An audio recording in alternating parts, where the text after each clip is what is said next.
Pozdrav svima. Danas radimo neke primjene bilja iz okoline, iz prirode. Ovo ovdje što imamo, to je bor.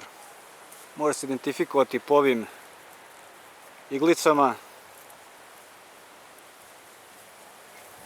i po kori.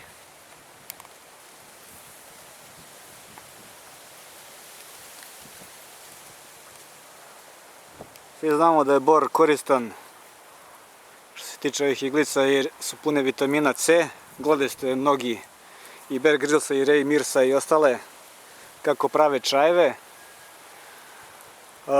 Dobar je, naravno, da ubacite u čaj da prokuvate, ali još je ukusniji kada sačekate da se ohladi.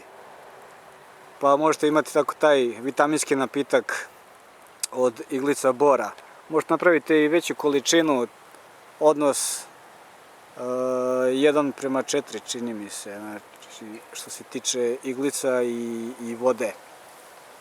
Ali ne držite me za reč što se toga tiče, ali inače ukusnije kada se spremi, kada se prokuva i spremi se hladan, kada se procedi.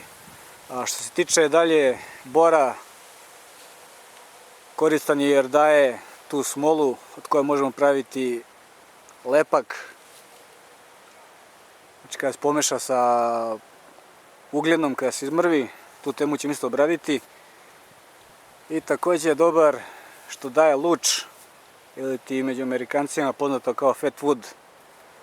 To sam prikazao u snimcima, znači gdje imate povređene, odlomljene grane ili ako nađete mrtvo stajeće drvo, najbolje dole pri korenu, ili tako na mestima gdje izlazi, gdje curi smola, gdje možete prikupiti i to koristiti kao prirodno pripalo.